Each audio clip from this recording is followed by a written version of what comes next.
নমস্কাৰ প্ৰিয় দৰ্শক, অন্য এটা নতুন ভিডিঅ'লৈ আপোনাক স্বাগতম জনাইছোঁ। আমাৰ শাস্ত্ৰত এনেকুৱা কিছুমান বস্তুৰ কথা উল্লেখ কৰা আছে, যিবোৰ বস্তু মা লক্ষ্মীৰ সৈতে সম্পৰ্ক আছে। এই দিব্য বস্তুবোৰত মা লক্ষ্মীয়ে বাস কৰে। সেয়েহে আমি এই বস্তুবোৰক মা লক্ষ্মীৰ সমান সন্মান কৰিব লাগে। এই বস্তুবোৰৰ পূজা কৰিব লাগে আৰু এই বস্তুবোৰ ব্যৱহাৰ কৰাৰ সময়ত শাস্ত্ৰীয় নিয়মবোৰ পালন কৰিব লাগে। মা লক্ষ্মী ধন আৰু ঐশ্বৰ্যৰ দেৱী হয়। মা লক্ষ্মীয়ে মনুষ্যক সকলো প্ৰকাৰৰ ভৌতিক সুখ প্ৰদান কৰে। যি ব্যক্তিৰ প্ৰতি মা লক্ষ্মী সন্তুষ্ট হয়, তেওঁ জীৱনত কেতিয়াও দৰিদ্ৰতাৰ সন্মুখীন হ'ব লগা নহয়। কিন্তু যি ব্যক্তিৰ প্ৰতি মা লক্ষ্মী ৰুষ্ট হৈ যায়, তেওঁৰ সকলোবোৰ নষ্ট হৈ যায়। সেয়েহে আমি সদায় মা লক্ষ্মীক সন্তুষ্ট কৰিবলৈ চেষ্টা কৰিব লাগে। মা লক্ষ্মীৰ সৈতে সম্বন্ধিত বস্তুবোৰ ঘৰত নিশ্চয় ৰাখিব লাগে আৰু সেই বস্তুবোৰৰ পূজা কৰিব লাগে, যাতে আমাৰ সকলোৰে ঘৰত মা লক্ষ্মীয়ে সদায় থাকে। মা লক্ষ্মীৰ সৈতে সম্বন্ধিত বস্তুবোৰ হ'ল ঝাৰু, তুলসী গছ, পদুম ফুল, মংগলসূত্ৰ, শংখ, শ্ৰীযন্ত্ৰ ইত্যাদি প্ৰকাৰৰ বহুত বস্তু আছে, যিবোৰ বস্তুৰ বৰ্ণনা শাস্ত্ৰত উল্লেখ কৰা আছে। প্ৰিয় দৰ্শক, আছামিজ এষ্ট্ৰলজিলৈ আপোনাক স্বাগতম জনাইছোঁ। মই এষ্ট্ৰলজাৰ ধীৰাজ শৰ্মা। ভিডিঅ'টো শ্বেয়াৰ কৰি দিব আৰু কমেণ্টত লিখিব জয় মা লক্ষ্মী। প্ৰিয় দৰ্শক, যদি আপোনাৰ ব্যক্তিগতভাৱে কিবা সমস্যা হৈ আছে, তেনেহ'লে ভিডিঅ'ৰ স্ক্ৰীণত দিয়া নাম্বাৰত আমাৰ সৈতে যোগাযোগ কৰিব। আমি আপোনাৰ সমস্যাসমূহ সমাধান কৰিবলৈ চেষ্টা কৰিম। এতিয়া হওক ভিডিঅ'ৰ পৰৱৰ্তী অংশলৈ যাওঁ। এই সাধাৰণ বস্তুবোৰেই মা লক্ষ্মীৰ অত্যন্ত প্ৰিয় হয় আৰু যি স্থানত এই বস্তুবোৰ থাকে, সেই ঠাইত মা লক্ষ্মী সদায় বাস কৰে। আজি আমি জানিম মা লক্ষ্মীৰ সকলোতকৈ অধিক প্ৰিয় বস্তুৰ বিষয়ে। মা লক্ষ্মীৰ অধিক প্ৰিয় বস্তু হ'ল ঝাৰু। ঝাৰু এটা দিব্য বস্তু হয়। ইয়াৰ ভিতৰত মা লক্ষ্মী বিৰাজমান হৈ থাকে। সেয়েহে ঘৰত বহুত মহত্বপূৰ্ণ স্থানত ঝাৰু ৰাখিব লাগে। ঝাৰুৱে ঘৰৰ জাবৰ জোঁথৰবোৰ চাফা কৰাৰ লগতে ঘৰৰ পৰা নিগেটিভ এনাৰ্জিবোৰো আঁতৰাই পঠায়। মা লক্ষ্মীয়ে চাফ চিকুণ হৈ থাকিলে বহুত ভাল পায় আৰু ঝাৰু প্ৰয়োগ কৰিয়ে ঘৰটো চাফ চিকুণ কৰা হয়। যদি ঘৰটো চাফ চিকুণ হৈ নাথাকে, তেনেহ'লে সেইখন ঘৰত মা লক্ষ্মীয়ে কেতিয়াও বাস নকৰে। আহক জানি লওঁ ঝাৰুৰ সৈতে জড়িত মহত্বপূৰ্ণ বাস্তু নিয়ম আৰু কেইটামান মহত্বপূৰ্ণ উপায়, যিয়ে ঘৰৰ দৰিদ্ৰতা দূৰ কৰি দিব। ঝাৰুক অত্যন্ত পবিত্ৰ বস্তু হিচাপে মানা হয়। সেয়েহে আমি ঝাৰু প্ৰয়োগ কৰাৰ সময়ত শাস্ত্ৰৰ নিয়মবোৰ পালন কৰাৰ বহুত প্ৰয়োজন হয়। ঝাৰু ঘৰত কোন ঠাইত ৰাখিব লাগে, ঘৰৰ ঝাৰু দিয়াৰ সঠিক সময় কি, ঝাৰু কোনদিনা কিনিব লাগে তথা ঝাৰু ক'ত ৰাখিব লাগে আদি বিষয়ৰ ওপৰত বাস্তুশাস্ত্ৰত বহুত মহত্বপূৰ্ণ কথা কোৱা হৈছে। যদি আপুনি পুৰণি ঝাৰু এটা নিশ্চিত ঠাইত লুকাই ৰাখে, তেনেহ'লে আপোনাৰ ঘৰত কেতিয়াও ধন টকা পইচাৰ অভাৱ নহ'ব। পুৰণি ঝাৰুও আপোনাৰ বহুত কামত আহিব পাৰে। আপুনি কেৱল বাস্তুশাস্ত্ৰত উল্লেখ কৰা অনুসৰি এটা অত্যন্ত গোপনীয় ঠাইত ঝাৰু লুকুৱাই ৰাখিব লাগে, যাৰ বিষয়ে আমি আপোনাক বিস্তাৰিতভাৱে ক'ম। সকলোতকৈ প্ৰথম কথাটো হ'ল ঝাৰুৰ কেতিয়াও অপমান কৰিব নালাগে। ঝাৰুত মা লক্ষ্মীয়ে বাস কৰে। সেয়েহে ঝাৰুত কেতিয়াও ভৰি লগাব নালাগে। ঝাৰুত ভুলতে ভৰি লাগিলে ঝাৰুক ক্ষমা খুজিব লাগে। ঝাৰুৰ ওপৰেৰে কেতিয়াও পাৰ হৈ যাব নালাগে। ঝাৰুৰে কেতিয়াও লেতেৰা বস্তু চাফা কৰিব নালাগে। যিদৰে বিষ্ঠা আদি বস্তুবোৰ চাফা কৰিবলৈ ঝাৰু ব্যৱহাৰ কৰিব নালাগে। দ্বিতীয়তে, ঝাৰু সদায় লুকুৱাই ৰাখিব লাগে। আপোনাৰ ঘৰৰ ঝাৰু আপোনাৰ ঘৰৰ লক্ষ্মীৰ সমান হয়।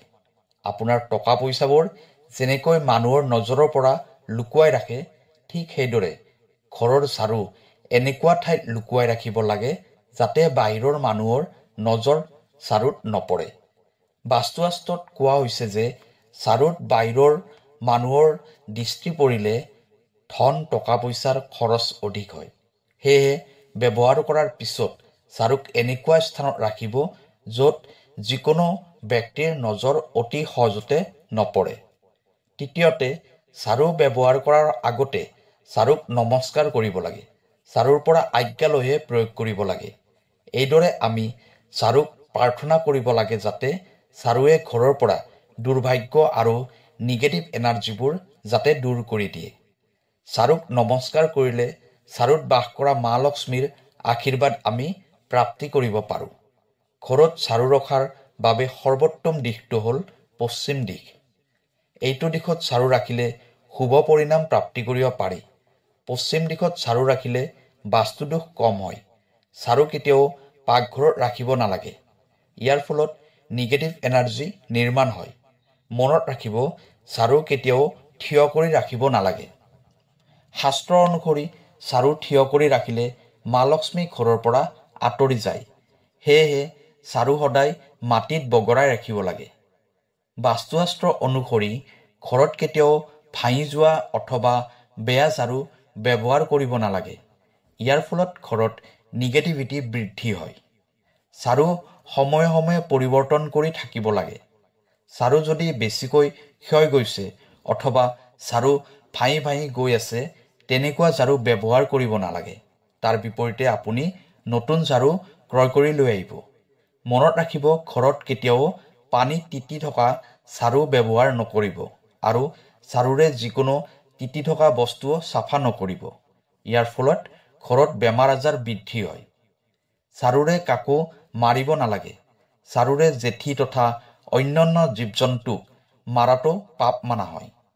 যদি আপুনি জেঠীৰ পৰা বহুত সমস্যাত পৰিছে, তেনেহ'লে ঘৰৰ পৰা অলপ আঁতৰাই দিব পাৰে, কিন্তু ঝাৰুৰে কেতিয়াও জেঠী নামাৰিব। ইয়াৰ ফলত দেৱী মা ক্ৰোধিত হৈ যায়। এতিয়া জানি লওঁ আহক ঝাৰু দিয়াৰ সঠিক সময়। বাস্তুশাস্ত্ৰ অনুসৰি ঘৰত ঝাৰু দিয়াৰ সঠিক সময় হ'ল ৰাতিপুৱা সূৰ্য উদয় হোৱাৰ সময়ত। যেতিয়া সূৰ্যৰ প্ৰথম কিৰণ ঘৰত প্ৰৱেশ কৰে, সেই সময়ত ঘৰত ঝাৰু দিয়াটো অত্যন্ত শুভ মানা হয়। সেই সময়ত ঝাৰু লগোৱাটো অত্যন্ত শুভ মানা হয়। এনেকুৱা সময়ত ঝাৰু দিলে সূৰ্যৰ কিৰণত সকলোবোৰ নিগেটিভিটি দূৰ হৈ যায় আৰু ঘৰত পজিটিভ এনাৰ্জিৰ সঞ্চাৰ হয়। কিন্তু বাস্তুশাস্ত্ৰ অনুসৰি কেতিয়াও গধূলি সময়ত তথা সূৰ্যাস্তৰ পিছত ঘৰত ঝাৰু লগাব নালাগে। ইয়াৰ ফলত ঘৰত নিগেটিভ এনাৰ্জি বৃদ্ধি হয়। গধূলি সময়ত ঝাৰু দিলে শুভ কৰ্মবোৰত বাধা বিঘিনি আহে।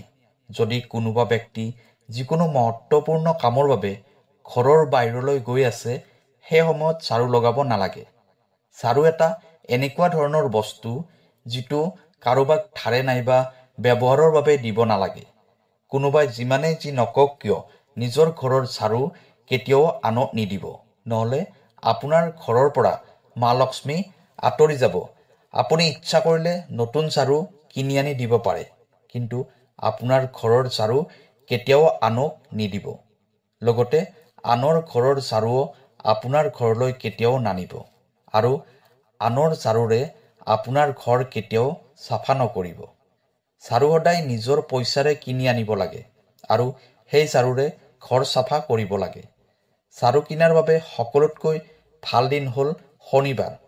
শনিবাৰে আপুনি নতুন ঝাৰু কিনি লৈ আহিব আৰু সেই ঝাৰুক পূজা কৰাৰ পিছতে ব্যৱহাৰ কৰিব। ঝাৰু পূজা নকৰাকৈ কেতিয়াও ব্যৱহাৰ কৰিব নালাগে। ঝাৰু ঘৰৰ এটা কোণত ৰাখি হালধি আৰু কুমকুমেৰে পূজা কৰিব আৰু দ্বিতীয় দিনা সেই ঝাৰু ব্যৱহাৰ কৰিব পাৰিব। পুৰণি ঝাৰু কেতিয়াও একাদশী, বৃহস্পতিবাৰ অথবা শুক্ৰবাৰে ঘৰৰ বাহিৰলৈ পেলাই নিদিব। এই দিনটোত ঝাৰু বাহিৰলৈ পেলাই দিলে মা লক্ষ্মী ঘৰৰ পৰা আঁতৰি যায়। ইয়াতকৈ ভাল আপুনি পুৰণি ঝাৰু ঘৰৰ উত্তৰ পূব দিশত ভালকৈ ৰাখিব, য'ত কোনেও দেখা নাপায়। এই দিশটোত পুৰণি ঝাৰু ৰাখিলে ঘৰৰ পৰা নিগেটিভ এনাৰ্জিবোৰ দূৰ হৈ যায়। মনত ৰাখিব, ঝাৰু কেতিয়াও পুৰি নেপেলাব। ইয়াৰ ফলত জীৱনলৈ দুৰ্ভাগ্য নামি আহে। শাস্ত্ৰ অনুসৰি ঝাৰু দান কৰাটো বহুত শুভ মানা হয়। আপুনি যিকোনো মন্দিৰত শনিবাৰৰ দিনা ঝাৰু নিশ্চয় দান কৰিব। ইয়াৰ ফলত আপোনাৰ জীৱনলৈ সুখ সমৃদ্ধি আহিব। যদি ঘৰত ধন টকা পইচাৰ অভাৱ হৈ আছে, ঘৰৰ আৰ্থিক স্থিতি বহুত বেয়া হৈ আছে, তেনেহ'লে আপুনি বৃহস্পতিবাৰে ভগৱান বিষ্ণু আৰু মা লক্ষ্মীৰ সৈতে ঝাৰুৰ পূজা নিশ্চয় কৰিব।